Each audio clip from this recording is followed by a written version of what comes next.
नमस्कार मित्रांनो, स्वागत आहे तुमचं आपल्या एका नवीन अपडेट व्हिडिओमध्ये.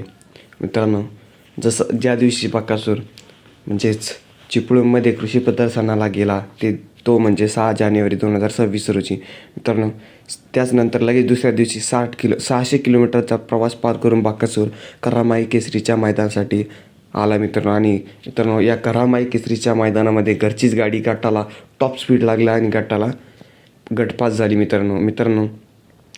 आणि नंतर सेमीमध्ये पण प्रत्येक वेळेस 1 नंबर करणारा बकासूर नशिबापुढं हारत आहे मित्रांनो.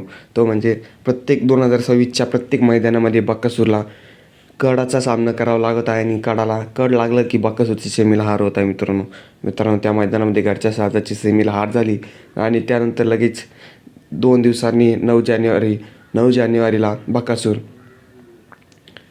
हरभक्त पारण अमोलदादा केसरीच्या मैदानामध्ये पळाला. तो घरचा साज पळाला आणि गट पास केला, पण सेमीला काय झालं काहीच कळालं नाही मित्रांनो.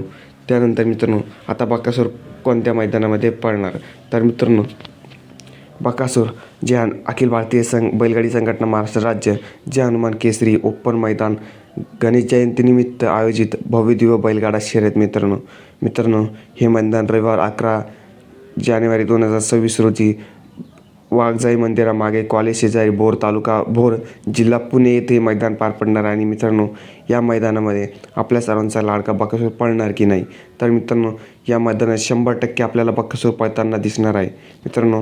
या मैदानाचे बक्षीस रुपये तुम्ही स्क्रीनवर बघू शकतात.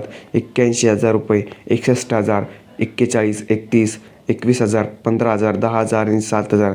मित्रांनो, या मैदानामध्ये बकासूरचा टॉपचा प्लेयर कोण असणार तर मित्रांनो, ओपनचं मैदान आहे आणि या मैदानामध्ये आपल्याला पुन्हा एकदा घरचा साज पळताना दिसणार आहे मित्रांनो. आणि हा घरचा साज 100% बकासूर आणि महाराज हा घरचा साज 100% या मैदानामध्ये पळताना दिसणार आहे मित्रांनो.